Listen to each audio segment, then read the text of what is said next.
I also thank my entire staff, especially Dr. D'Souza, Dr. Lopez, Dr. Philip, Dr. DeMello, Dr. DiCuna, and Dr. Rodriguez for always being there and supporting and encouraging us. Thank you for being a part of us. Dear Gandhi Shikshan Bhavan, Surajba College of Education, we enjoy being together. Do you enjoy the session? Good luck, keep smiling, and God bless us all. Over to you, Dr. Shakuntala Nigot. Thank you, sister.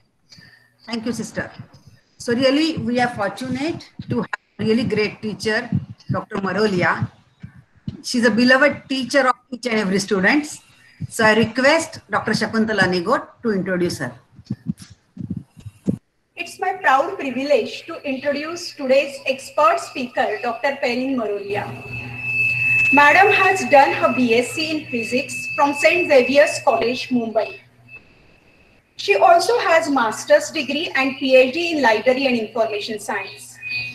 She has 20 years of experience as faculty member at SNDT Women's University and is now visiting faculty and PhD guide at SNDT. She is also freelance academic editor. And above all this, she is a passionate teacher. Madam Marolia is one of the best teachers I am blessed with in my life. Madam, I can still remember word to word with all the examples, the canons of classification sessions conducted by you in my B.Lib class in the year 2002.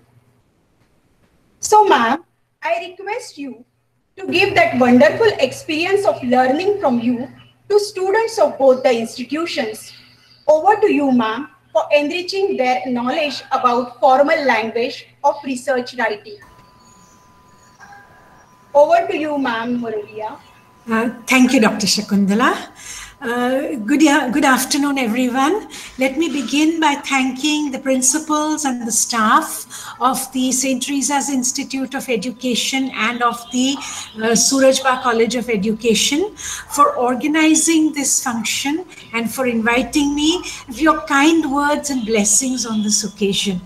I feel really good to be among young people who are so enthusiastic, and I'm sure that you will be able to utilize the things that I will be covering this afternoon.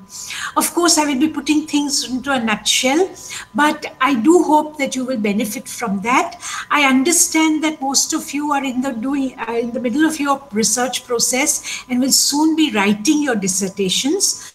So I hope that what I'm going to talk to you about will give some value addition. Thank you once again to the principals, the management, and to you, Dr. Shakuntala, for inviting me over here. I'll just take a moment to start my presentation. Shakuntala, have you distributed the PPT which I had sent? Yes, ma'am. I have also given to my students. Yeah. Oh, that's excellent. That's excellent. Of course, the PPT will be on the screen, but afterwards I will be giving a quiz. So I was thinking that at that time, if everybody has the PPT on their devices, then they may need to look up some things. Okay, so today I'm going to talk about formal language for research writing. See, there's a lot to be learned about research writing. Research writing, as Madam said, is a skill. And I'm sure that you have already been exposed to and you have already learned a lot about what goes into writing a research report, the content of the research report, and so on. Now, what I'm going to focus on is certain special aspects of the language for research writing. You know, we are exposed to writing skills at school level, often at the college level also. But the formal language for research writing is something that we are left to pick up on our own when we are postgraduate students. So I've put together a few things which I have found during my experience as an academic editor. These are things which I've found which I feel are likely to be useful to people who are writing a research report of any kind, because these are issues which people are sometimes not aware of or are rather confused about. So let me begin with just a little background on research writing. Now, research writing requires formal language which is different from day-to-day conversational language. In particular, research writing is different from essay writing. Now, we've done a lot of essay writing in school and so on, and perhaps some of you have been teaching essay writing also. And we include colorful language and a sense of emotion in essay writing. But conversely, in contrast, we do not use this kind of colorful language and emotional expressions in research writing. Right, in research writing, we are focused on formal writing and formal language, and the emphasis in research writing is on clarity and precision. Clarity and precision. Right, so what I'm trying to say is that you should write so clearly, there must be so much clarity and so much precision that the reader should understand exactly what you are saying. There should be absolutely no room for misunderstanding. So when someone, for example, your guide or your examiner reads what you have written, then it should be absolutely clear to them. And later, when you have completed your research, please remember that others will be reading it. And they will be looking at your results and then carrying out further research on the same topic. So once again here, for the people, for the future researchers who would be interested in this subject, what you have written should be clear, easy to understand, and there should be no misunderstanding. And most importantly, research writing requires formal language and formal vocabulary, which we are really going to focus on. So, in formal language, there is certain appropriate vocabulary. We do not use conversational vocabulary. You know, today we are used to a lot of informal communication, informal emails, and more commonly we are used to WhatsApp and other very informal ways of communicating, where we don't really take so much care about vocabulary or even about spelling and about complete sentences and so on. Now, that's all right for informal media like WhatsApp, for example, or even for email. But when we are writing a research report, we must remember that this research report has a long life. People are going to read it, and therefore it requires that it is written in a particular style.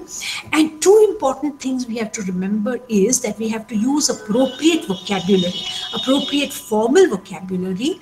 And secondly, we have to be very careful to have perfect grammar and sentence construction. Right? Grammar and sentence construction as well as vocabulary are the important things that we have to take care of. Now, in addition to that, there are certain conventions in research writing. Can anyone tell me, can any of the students tell me what you understand by conventions? Right? Would one of the students like? Yes. Can anyone be a little bit, give me a better word for that? Tradition. A guideline. A guideline. All right. Rules, traditions, guidelines. You're all very close in that. So a convention is something which is not a hard and fast rule. It is a kind of rule, but it's not a universal rule. It may vary from organization to organization. Also, research writing is sent to different journals for publication, and different journals have different conventions. So conventions are, you could say, sort of guidelines, or you could even call them rules, and they're not hard and fast rules, but they are guidelines that are to be followed consistently when you're doing your research writing. Now, these conventions relate to voice, first and third person singular, abbreviations, writing of numerals, etc. And I'll be talking about those also. But first, I would like to start with vocabulary. Right? Vocabulary, or the kinds of words that we need to use in formal writing. Okay, I just like to stop for a minute and ask you, Shakuntala and your colleagues, we have started a little late. So will it be all right if I go on for the full hour, or do you want me to go a little faster? Is it all right if we finish? Ma'am, It's it's okay. okay if All you right. take 1 hour. Yeah, all right then. Thank you very much, ma'am. All right, so let me continue with vocabulary. Now, in vocabulary, you have to be careful to use the exact and most expressive terms in each situation. Don't use vague terms. Use the term which is most exact and most expressive in a particular situation. Let me give you an example. Supposing you are doing a research study, so first you plan it and then you carry it out. And then when you write the report, suppose you say the study was developed in 3 schools in Mumbai. Now that does not give the complete idea. You have developed it and you've done a lot more, right? So you have to give the exact word, and that is the study was conducted in 3 schools in Mumbai. You can see that the word conducted is most expressive and most exact in this context. So when we are writing, of course, we will write a first draft, but when we reread our first draft, we must look out for situations like this. And one of the questions that we have to ask ourselves is, are we using the most exact and most expressive term in each situation? Because that is essential in good formal writing. Using exact and most expressive and most precise terms in each situation, not leaving it to general or vague terms. General and vague terms are to be avoided in formal writing, research writing. Okay, now let's go on to see a few more things about vocabulary. Here's another example. Suppose you say you are making a study on 2 groups, and you say the results obtained for the 2 groups were the same. Now, you have to be very careful in using the word the same, because that is a very absolute thing. If you say the same, then the results have to be absolutely same in every aspect, which is not likely to really happen very often. Where generally the results will be similar, but not exactly the same. You would use the same if you mean exactly the same. But in practice, in research, if you find that you find the results of 2 groups, you may find that there is a lot of similarity, but it is not necessarily that everything will be exactly the same. So it's better to say the results obtained for the 2 groups were similar. Right? So you're saying that there is similarity, but you're not committing to yourself to saying that is 100% similarity, because that is not likely. Clear? So you can see from these 2 examples how you have to take care in finding the exact and most correct and most precise word. Now, the next example that I'm going to give you is an example of the correct usage of the word paper and study.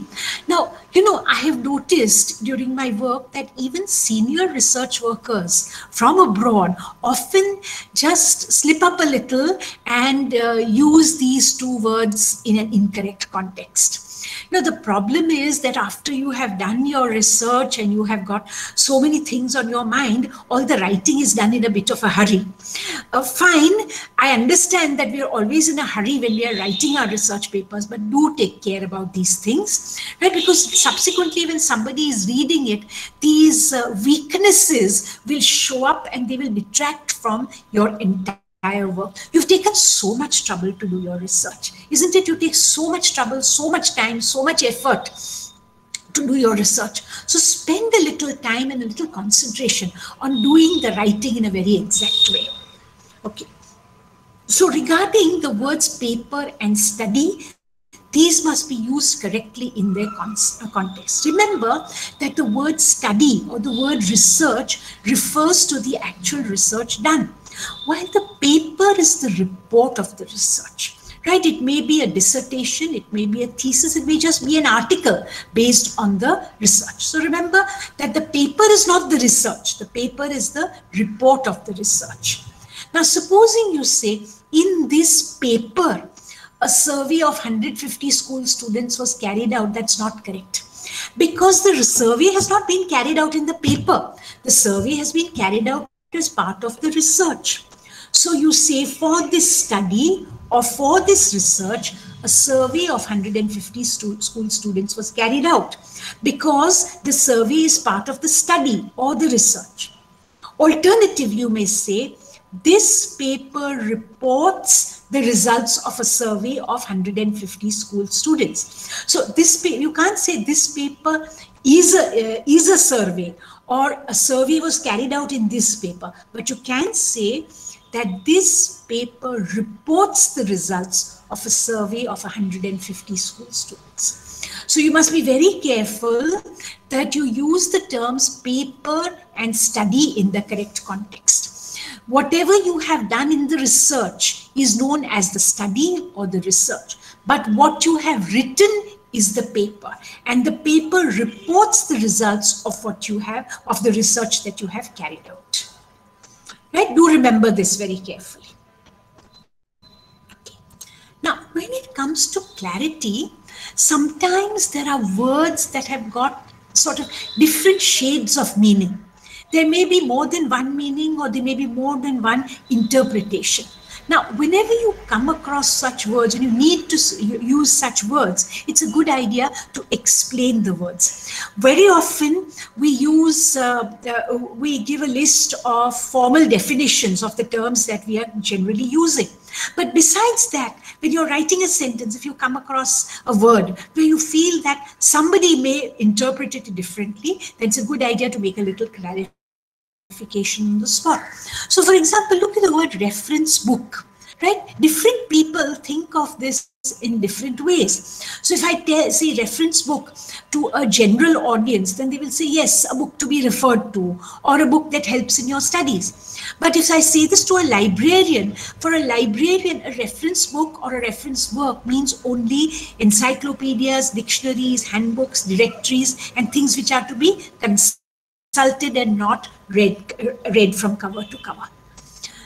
Look at the term family, for instance. The term family also can have different connotations. Family might mean nuclear family, or family might mean more than that. So if you're using the term family, you must try and clarify whether you are implying a nuclear family or you're implying an extended family.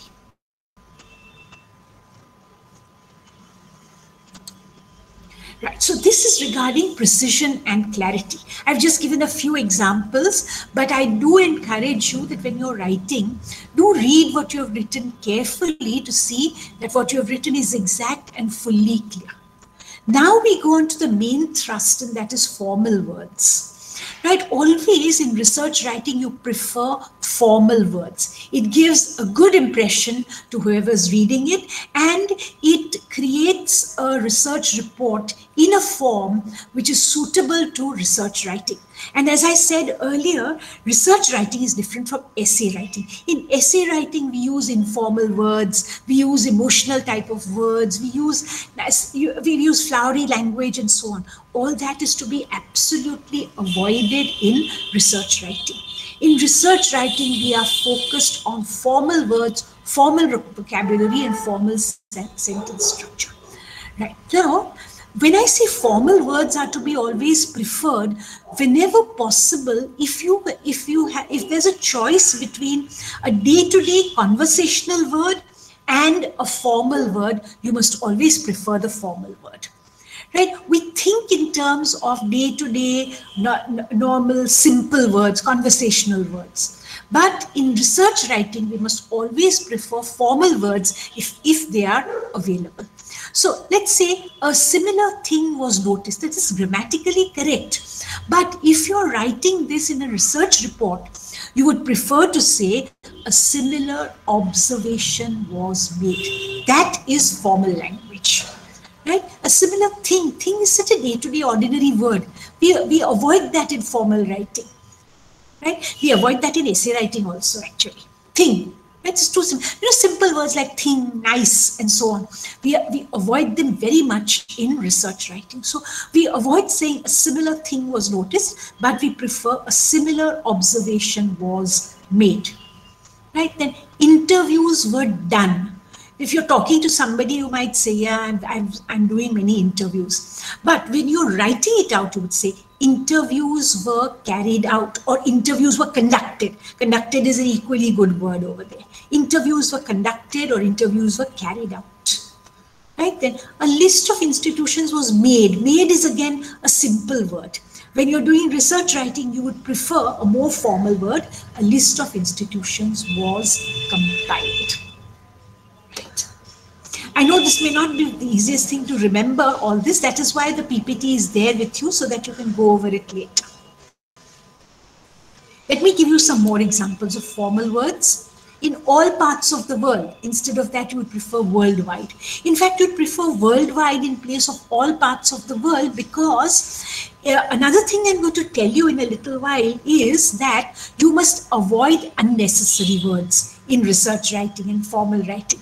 So instead of in all parts of the world, which is 6 words, if you can express the same thing in 1 word, you should always prefer that. Right? You should avoid wordiness. So you should prefer formal words and you should avoid wordiness.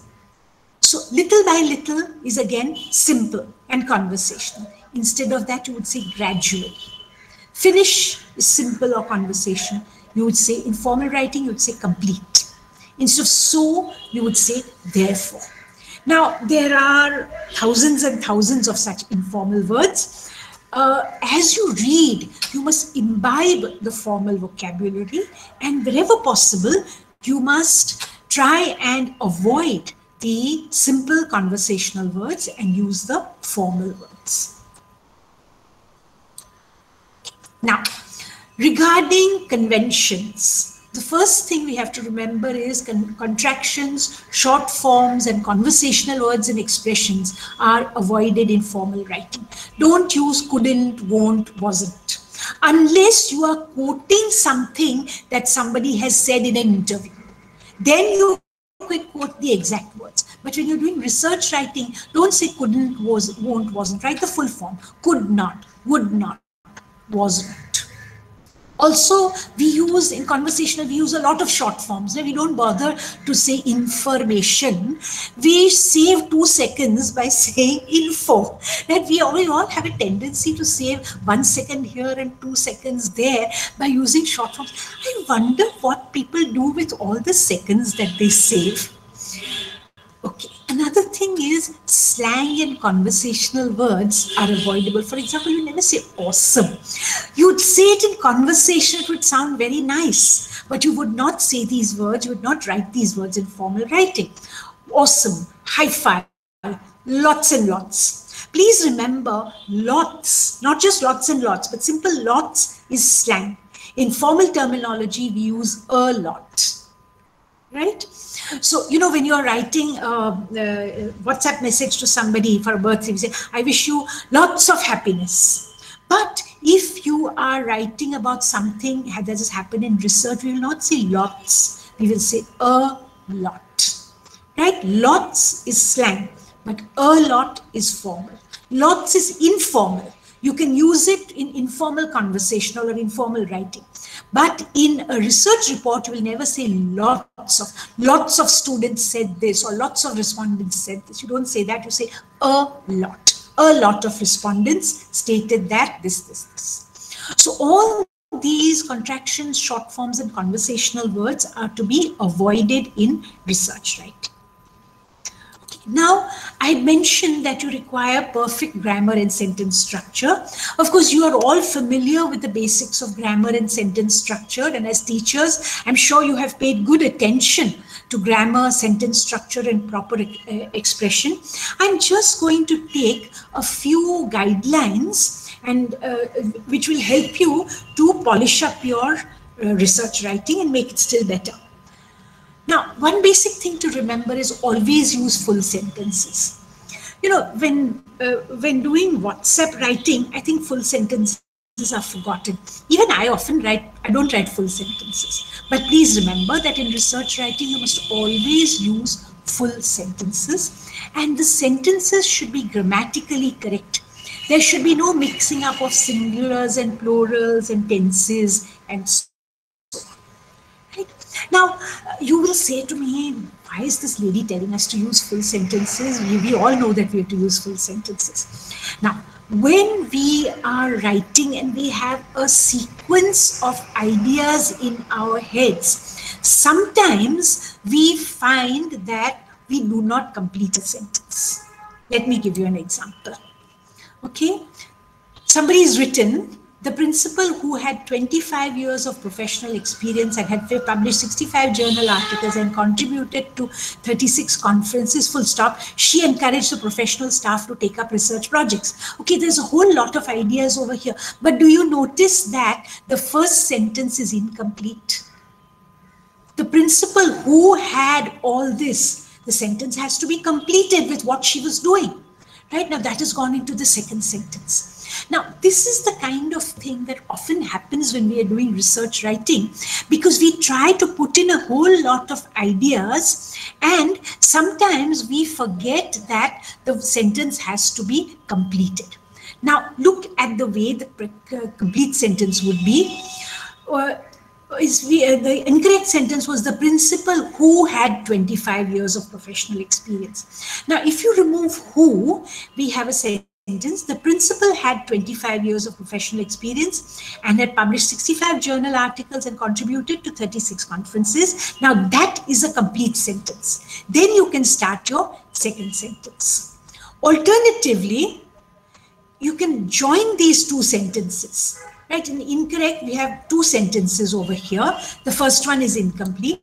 You can join the sentences and say the principal who had this, and instead of putting a full stop, you continue and you don't put the she and say encourage the professional staff to take up research projects. Now, this is also correct, but I would prefer the first one. Do you know why?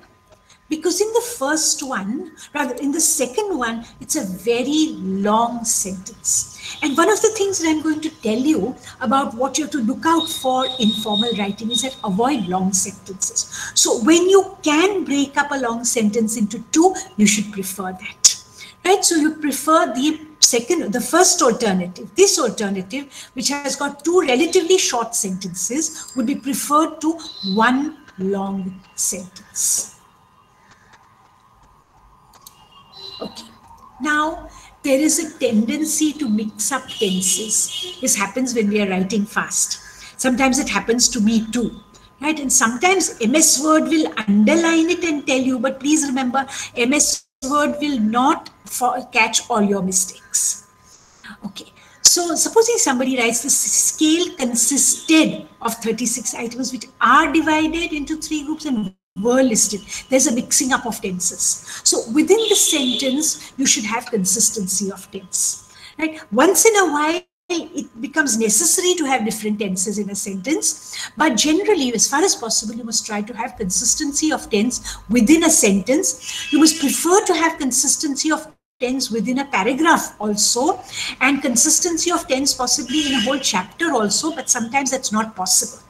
Now, so what we would say is the scale consisted of past tense, which were divided, past tense, into 3 groups and were listed in order of importance. Right? Because all these things are closely connected to each other. So we stick to the same tense, either present tense or either past tense, as I've given in this first example, or entirely in the present tense. The scale consists of 36 items, which are divided into 3 groups and are listed in order of importance. Okay. Now, another thing that we have to watch out for is the correct use of singular and plural.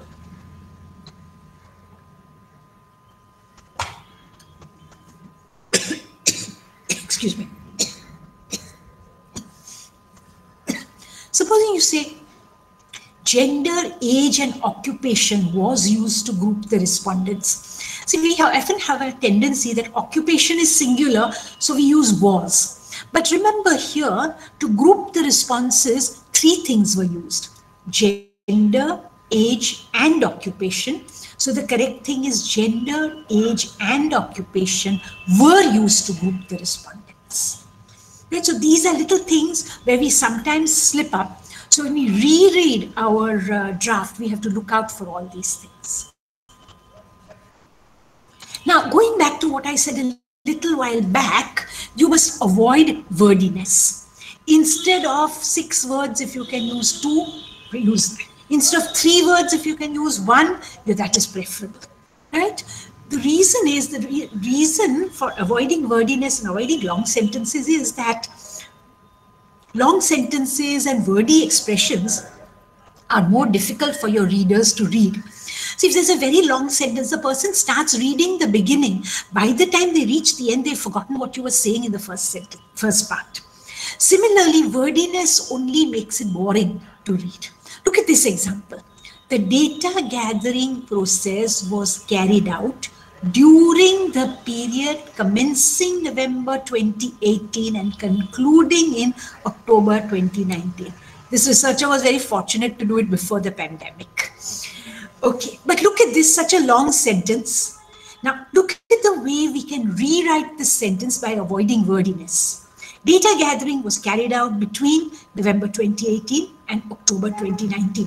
Entire sense is there, but we have reduced the number of words. We have got rid of all the unnecessary words. Right? So this is what I mean by avoid wordiness. Don't use unnecessary words because it becomes boring for the person to read. Next, and this is something which I had mentioned earlier, sentences should not be too long, right? Let's read this sentence. The state government, recognizing the changes in family situations with changing social conditions which have a strong impact on senior citizens, has devised a plan to identify specific problems faced by senior citizens and set up a system of helpful inventions. Oh my God, by the time you reach the end of the sentence, you've forgotten what there was at the beginning. And this long sentence is so much more difficult to follow. You'll have to go back and see, what is this person trying to say? Now, look at this. You take the same thing and you break it up into shorter sentences and see what you get. The state government has recognized the changes in family situations with changing social conditions which have a strong impact on social citizens. Therefore, it has devised a plan to identify the specific problems faced by senior citizens and set up a system of helpful interventions. We've broken up this long sentence into 2 sentences, which itself are not very short, but what we have tried to do is bring together very closely related ideas, and then in the second group, we take another group of related ideas. So please remember this, long, unwieldy sentences are to be avoided because they are more difficult for your readers to understand. Right. Now, this is something that we have to watch out for. Placement of clauses and phrases. People who have got an English background must have come across lots and lots of examples of this. Improper placement of a clause or phrase can change the meaning of a sentence, or it can make it sound clumsy or silly. Now, I've got an example of something which I've picked up in a research report. Look at this. This is a study on engineers who manufacture consumer goods and marketing personnel. Doesn't it sound as if the engineers are manufacturing both consumer goods and marketing personnel? Right? What the writer meant was that the study was on engineers and on marketing personnel. But if it is written like this, who manufacture consumer goods and marketing personnel, it sounds as if the engineers are manufacturing the marketing personnel. Right? So you would say this is a study on engineers who manufacture consumer goods, comma, and on marketing personnel. Or better still, in a more clear way, you can say this study covers engineers, into bracket, who manufacture consumer goods and marketing personnel. Then there is no doubt at all, and nobody is going to laugh at the way you read it.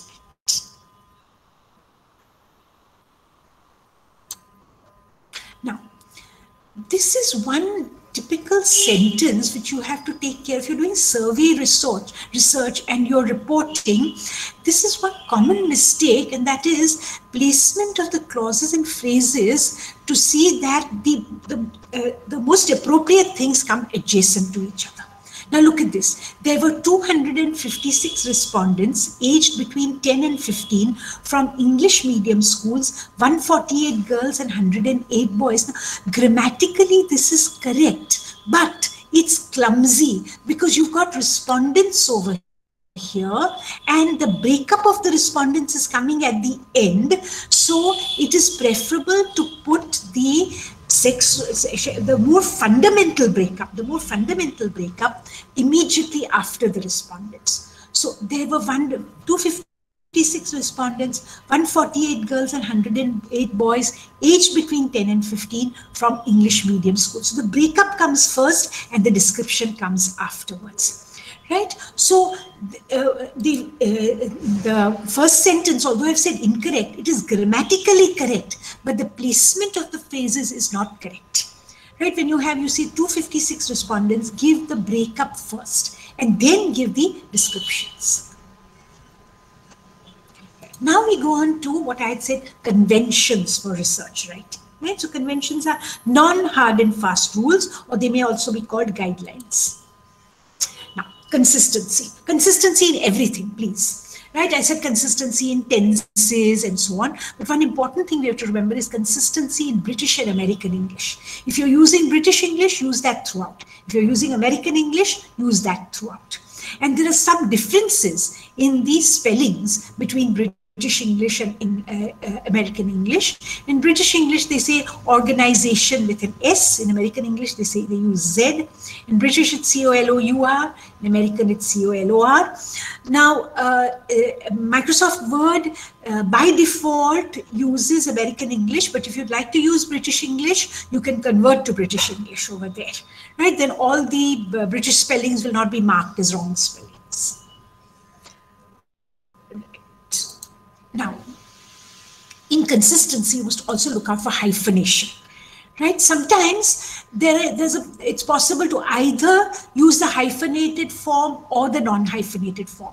You should try and see which is the more common form in the literature of the subject. But if you cannot find one form, then you must select one and use it. Either the hyphenated one or the non-hyphenated one.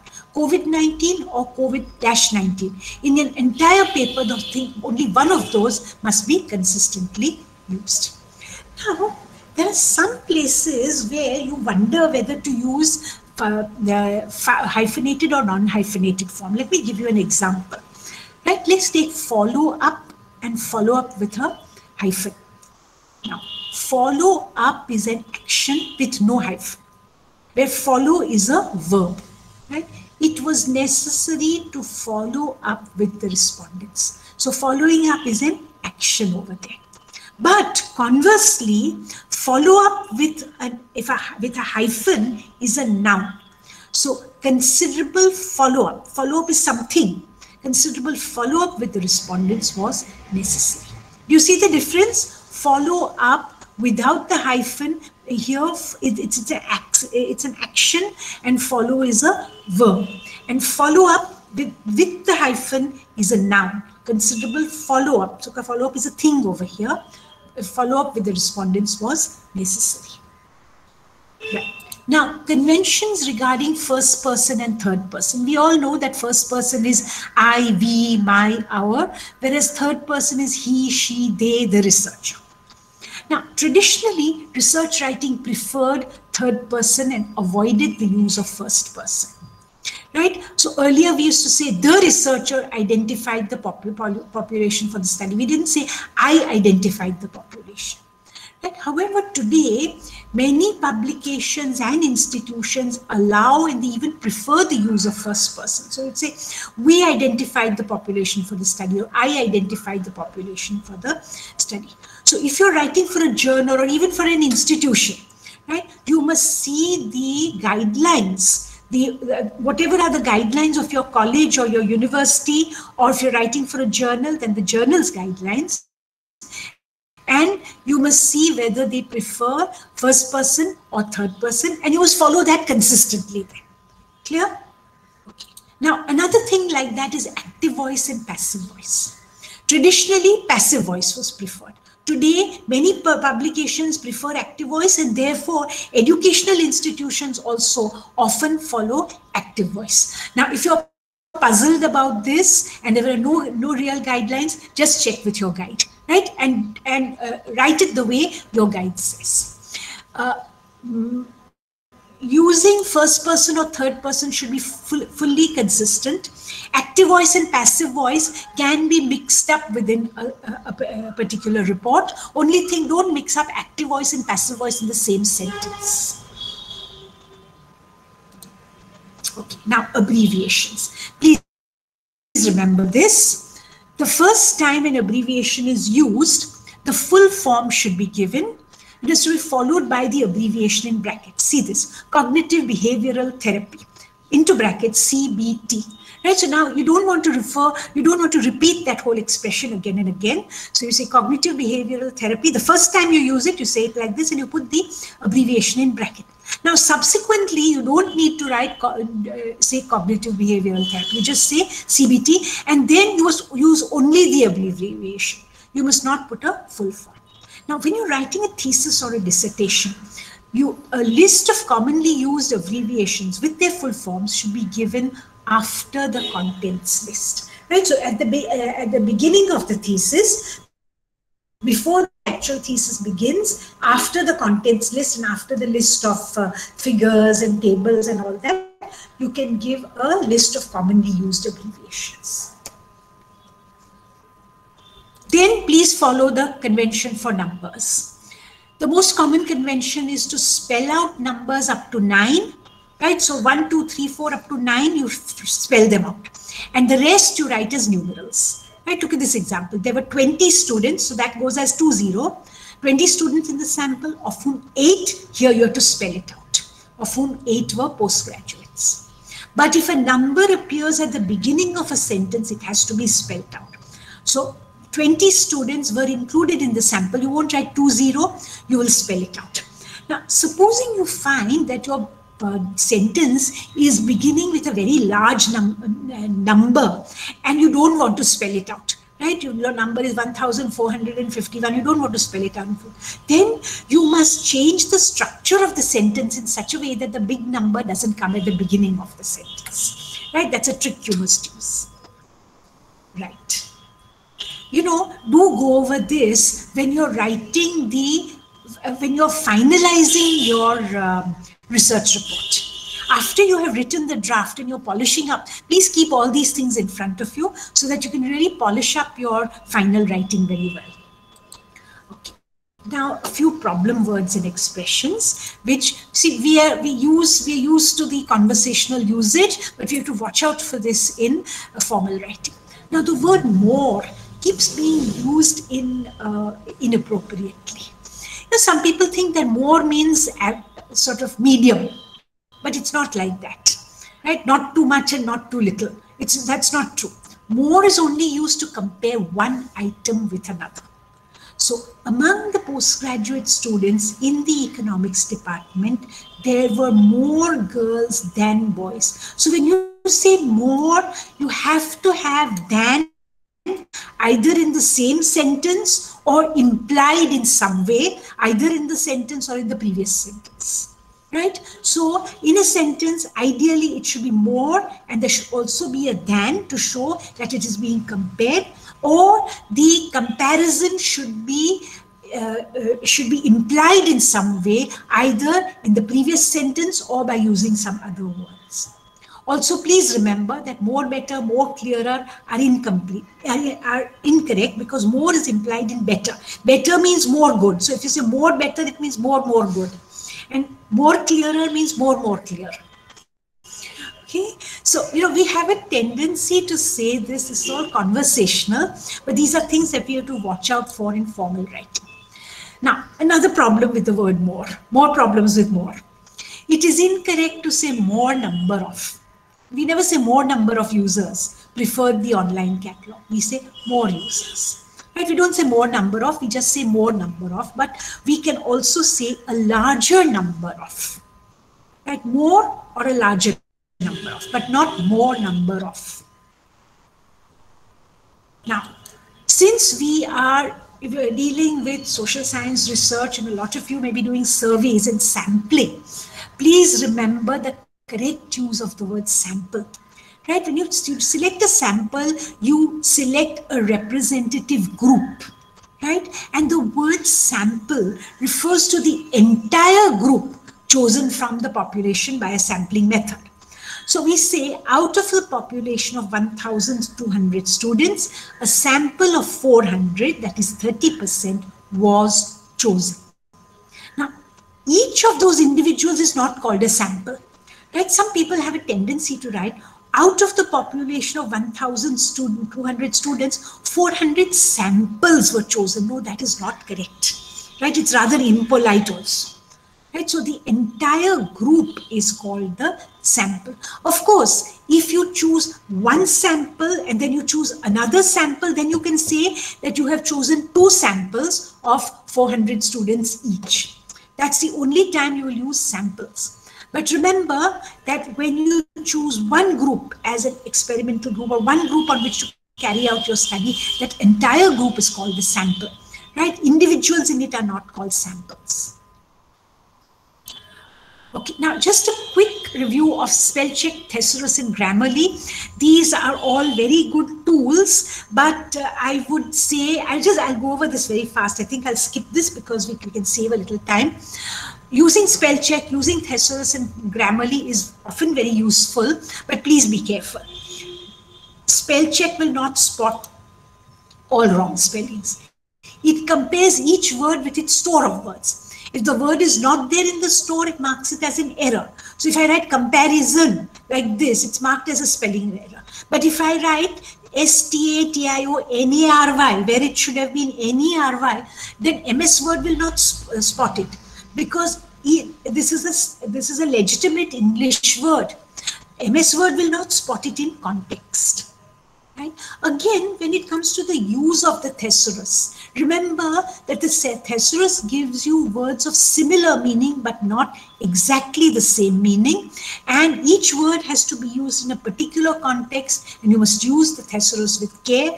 Don't use big words if you're unsure of their use. People have a tendency, you want to polish up your writing, okay, you take simple words, use a thesaurus and put in the words just as it is, but that will that can create a lot of complications. Grammarly is fine for grammar and spelling and punctuation, but it will not upgrade a sentence to formal style. It will retain the conversational expressions that are there. Now, people ask me, how do you develop formal language?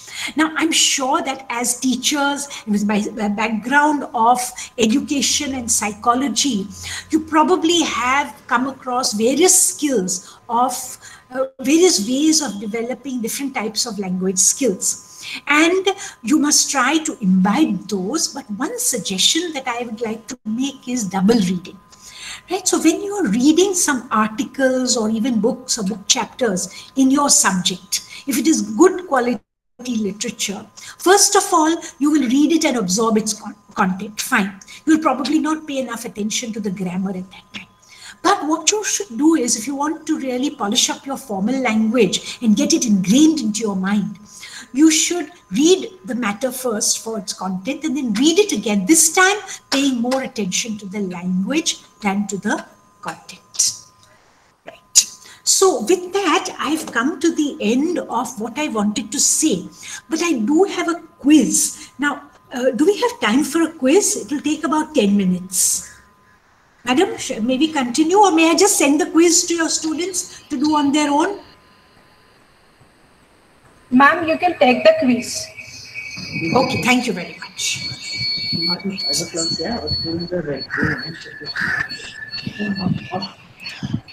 So give me a moment while I change my presentation.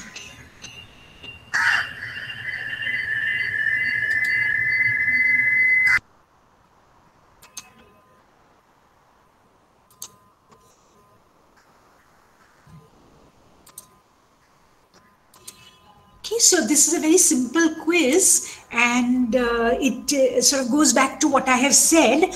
So if you like, you can keep the PPT open in front of you. I think you've all received the PPT. And I will give you the questions, and then soon after that, I'll give you the answer also, and you can give yourself marks. You can give marks to yourselves. Right. So let's take this question. For this research, we conducted a questionnaire for 45 junior college students. Please don't say the answer. Please just either write down the answer or keep it in your mind. There is a mistake over here. It's a formal writing mistake, and this is not the way it should be written. So please see what the mistake is and correct it. And after that, I'll give you the answer.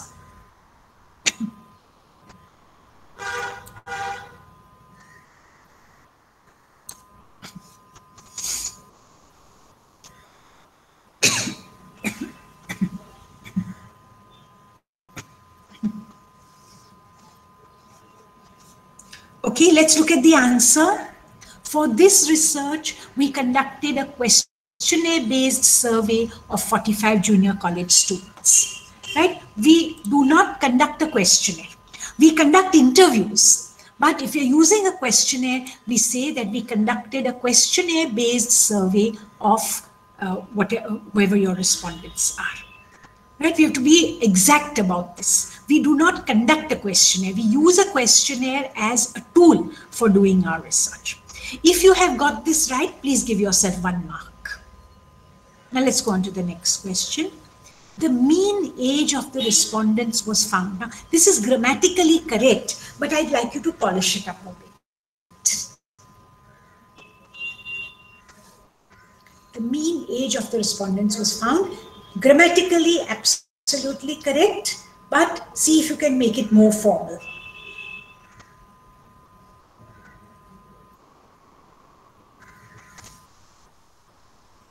Yes, let's see the answer.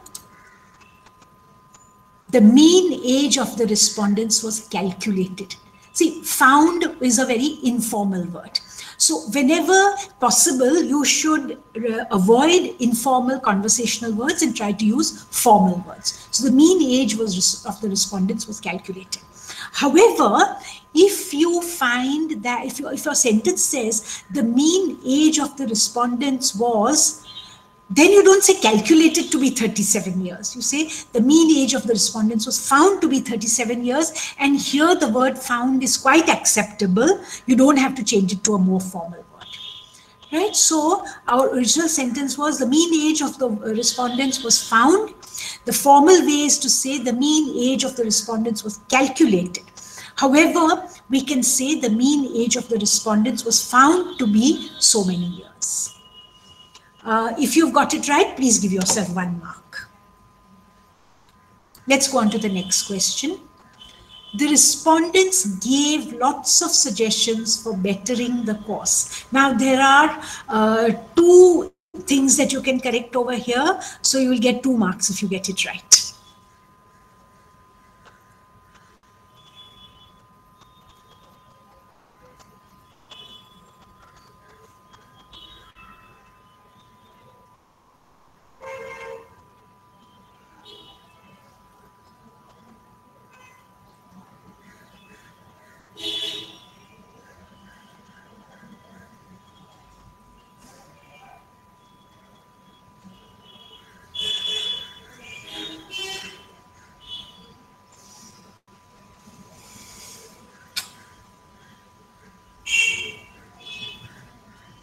Okay, let's see the answer.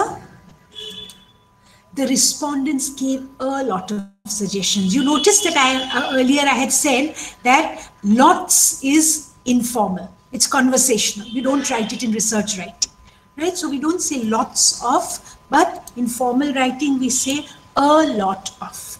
The respondents gave a lot of suggestions for.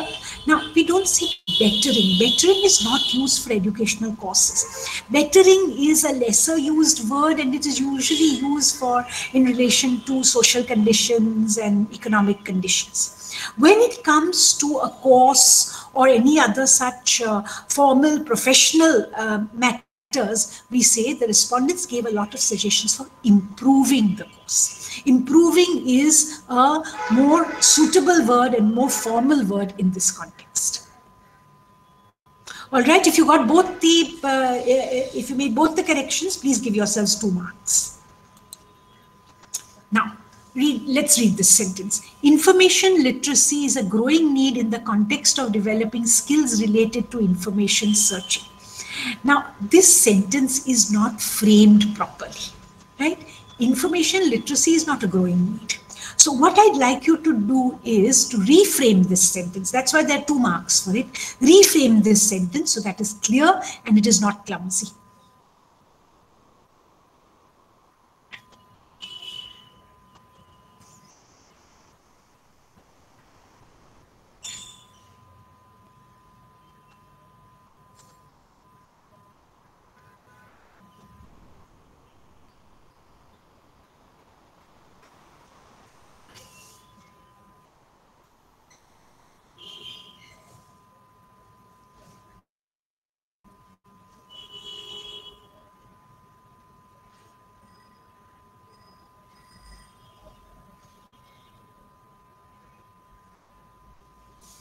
All right, let's see what would be the better alternative. We say there is a growing need for information literacy. Information literacy is not a need. Right? There is a growing need for information literacy for developing skills related to information searching. All this context and all that is only adding unnecessary words.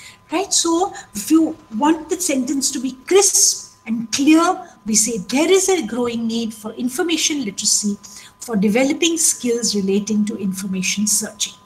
Right? If you like, you can note this down. If your answer is like this or close to it, please give yourself 2 marks. There can be variations. It need not be exactly like this. You may have written it slightly differently, but correctly. There is a growing need for information literacy for developing skills relating to information searching.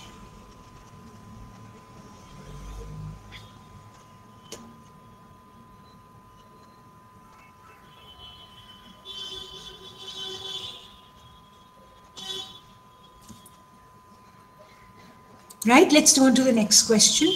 110 of the respondents stated that they were aware of the electronic databases in the library, while 32 say that she is not aware. 3 marks, obviously there are 3 changes that you have to make.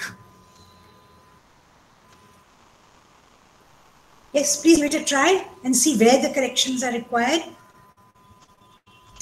3 things over here.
Right, let's see the correct sentence now.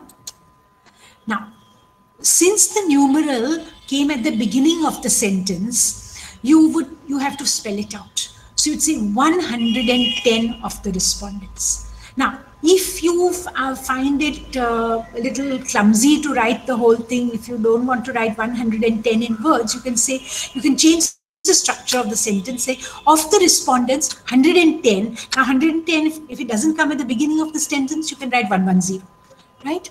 So this you can write 110 in full, or you can convert it to of the respondents 110 stated.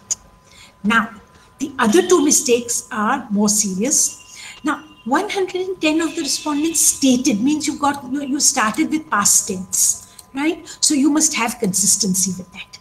So 32 said, and we don't say they were, we say, we don't say she was or she is, we said they were not aware. So 110 in words, or say, change the sentence, and instead of say, we have to say said, and instead of she is, we have to say they were not aware. Right? So these little things which we sometimes slip up on are very important in formal writing and in formal language. So we have to watch out for that. Consistency of tense, consistency of singular, plural, and also I've mixed up over here this use of wordings for numerals. So if you have spotted and made all these 3 corrections, please give yourself 3 marks. Otherwise, give yourself 1 or 2 marks as appropriate. Let's go on to the next question now. Considering that print format sources are difficult to update frequently and therefore are quickly outdated. Oh, I'm getting breathless reading this sentence. Will you all please do something about it? It's a very long sentence. Let me see you do something about it. Just reading it makes you breathless, doesn't it? Right? By the time you finish reading it, you're lost.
All right, let's look at this. This was a very long sentence, and in the way I have done it, I've divided it into 1, 2, 3, 4 sentences. Even if you divide it into 3 sentences, or if you divide it into 5 sentences also, it will be applicable. Right? So and please remember that when we divide it into shorter sentences, each sentence should be complete and consistent. So we had started with considering that print format reference sources are difficult to update frequently. What we do is we get rid of the considering. You see, print format reference sources are difficult to update frequently and so are quickly outdated. So this is one idea or 2 ideas very close to each other which are put into one sentence. Then you begin the next sentence by saying therefore. Right, you have to have some sort of continuity, and you may have to add some suitable words in order to have continuity and to have a complete sentence. So we say, therefore, publishers are increasingly providing reference sources in digital format. So you've got your second idea over here, right? Print format sources are difficult to update. So publishers are providing them in digital format. And then what is the consequence? This allows more frequent updating. Right? That's from the publisher's point of view. And from the user's point of view, digital sources do not require shelf space in the library and are also easier to use. And we must check the grammar in the sentence. You just don't break up sentences by putting full stops. Right? We have to check that each sentence is complete, it is properly structured, and it is consistent in terms of the grammar, in terms of prepositions, etc. to be used. So this was a question for 2 marks. So if you've broken it up well, almost like what I have done, or equally well, please give yourself 2 marks. Last question. More number of respondents were postgraduates than graduates. 1 mark. I hope you remember what I said earlier, and please correct it.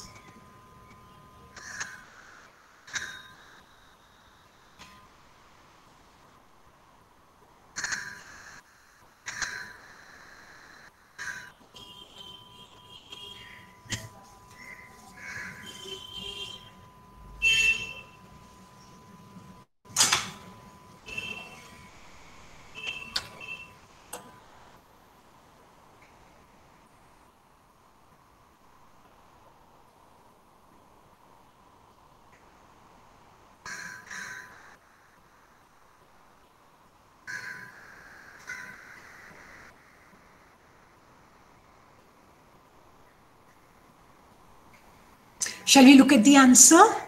You'll remember that I told you about the usage of the word more. So we say among the respondents, there were more postgraduates than graduates. Actually, you can just say more respondents were postgraduates than graduates. You can say that.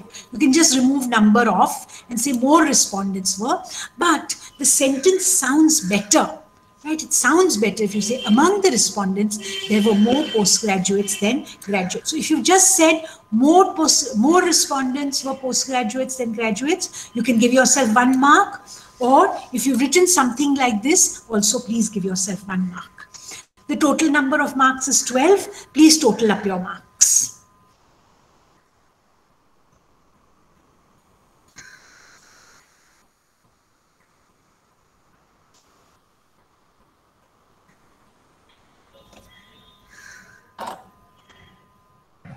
Okay, if you have totaled up your marks and you have got 12 or 11 or even 10 out of 12, then hearty congratulations to you. If you've got 8 or 9, well, then I say good.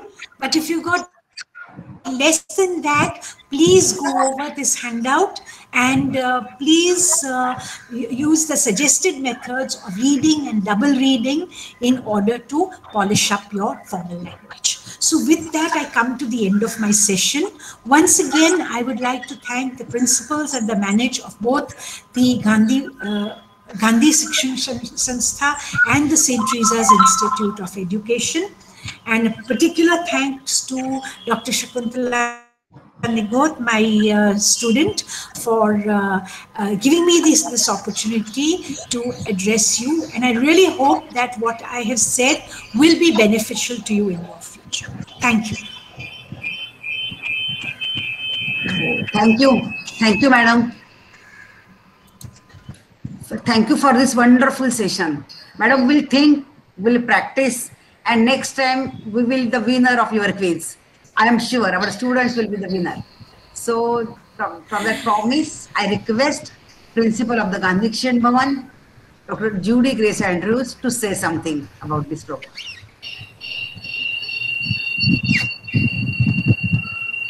Well, good evening, one and all. Principal, Dr. Sister Tanuja, and the entire staff of staff and students of St. Teresa's Institute of Education, Dr. Shakuntala, and our faculty, Dr. Pradnya Bosekar, and our students and faculty members. This evening it was indeed it was a pleasant time to listen to go through over again how to do a research writing.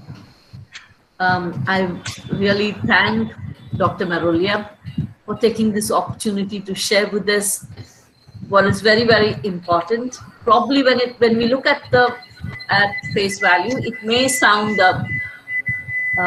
this is simple. This is not something that I expected from this. But let me tell you, for a want of a name, a battle was lost.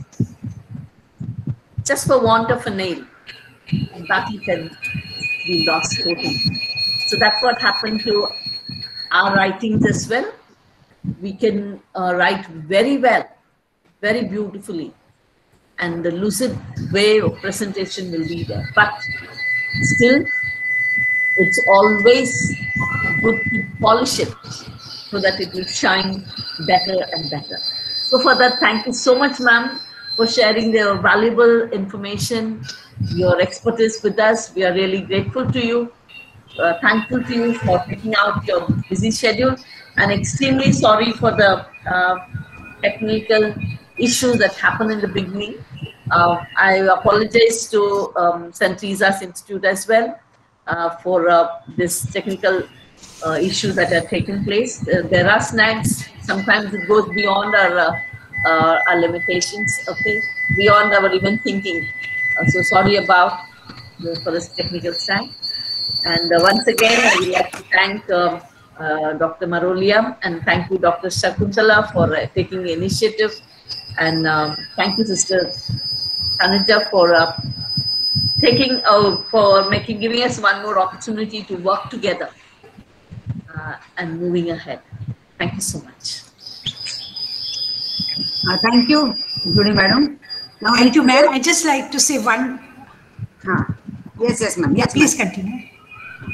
Yes. I just wanted to say one thing, that what I have said is in the context of research writing, but as you grow into professionals taking higher responsibilities in your organizations, you may be writing reports and as well as other types of correspondence. And as a ma'am said that a battle was lost for because of a nail, actually you can say that good writing is like an icing on the cake, and if you write well, then you will impress the people around you, not just for research, but for all kinds of professional writing. Thank you. Sorry for the interruption.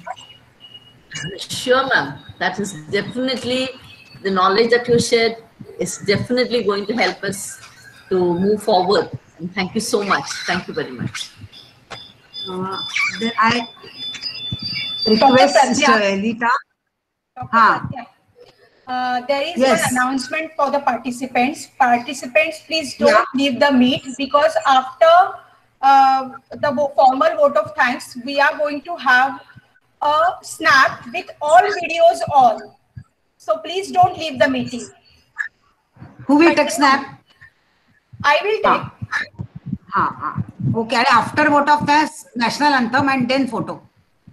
Acha, afterwards the photo. Okay, at the end. Continue, so I request our students to say, Evita, please propose formal vote of thanks. A very good evening to one and all. I, Evita, on behalf of Shikshan, Bhavan, Srimati Surajba College of Education, and the entire fraternity of the institution, first of all, extend my most sincere thanks to the Almighty God for making today's formal language for research writing session a resounding success. I extend my heartfelt thanks to our Chief Guest, Dr. Perin Marolia, for giving us an informative session on formal language for research writing and for your words of wisdom. We will ever remain grateful to you, ma'am, for spending your precious time with us. Thank you also for conducting quiz in which we were able to think and understood that we need to have a formal language for research writing. I express my sense of gratitude to our respected principal, Dr. Judy Grace Andrews of Gandhi Shikshan Bhavan College, and Dr. Sister Tanuja Wagner, Principal of St. Teresa's Institute of Education, for all your help and guidance. I thank the management of both the colleges for their cooperation and enthusiasm in every program. I thank the tireless efforts put by Dr. Shakuntala Nikot, the librarian of St. Teresa's Institute of Education, and Dr. Pratnya Bhoskar, the librarian of Gandhi Shikshan Bhavan, Srimati Surajba College of Education, for organizing this session. I extend my thanks to the teaching and non-teaching staff of both the colleges for all their support. I also thank the PhD students and all my colleagues for taking active part in today's session. Once again, thank you to all. Just will raise for national anthem. Monica, please start. Yes.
So Dr. Shakuntala, please take photo. Yes, yes. Participants, please put on the videos. Ma'am Marolia, kindly put on the video. Madam Kunyan.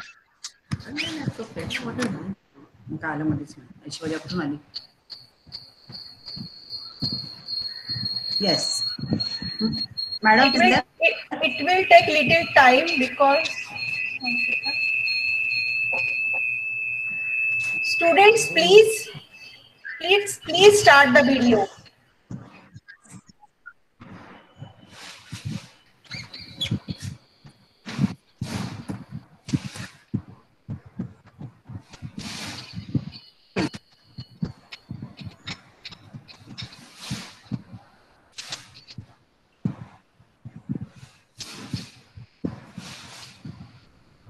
Everybody, please start the video. 3, 1, 2, go. Thank you. Thank you so much. Thank you very much. Thank you, Marolia ma'am. Thank you, Marolia ma'am. Thank you, Marolia ma'am. All the participants. Thank you, everyone. Thank you, everyone. It's a pleasure to be with you. Thank you, ma'am. Thank you so much. Can I leave the call? Shakuntala? Yes, yes, yes.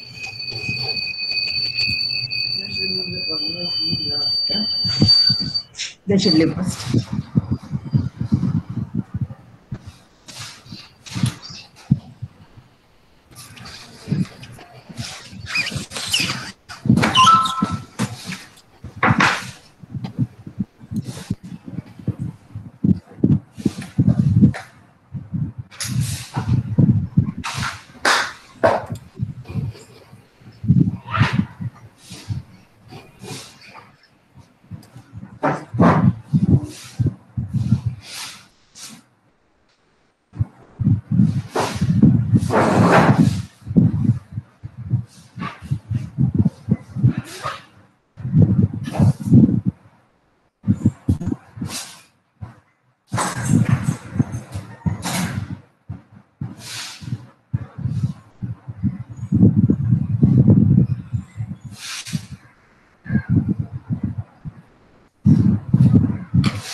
I'm just waiting for them. Please leave, students. Parveen. Can you share the video to her? To me, mail to me.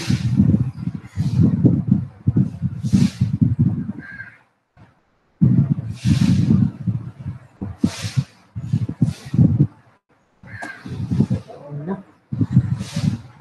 Don't leave like this. I'm doing the meeting. So please leave, all of you. Apurva, please leave.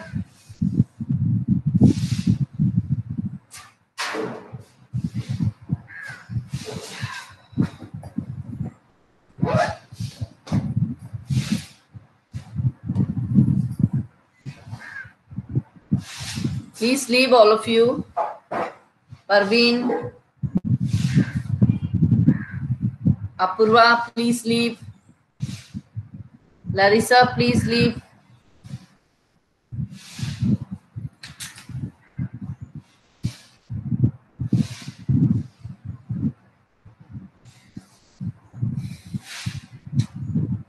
Why not leaving? Jennifer Almeida, please leave.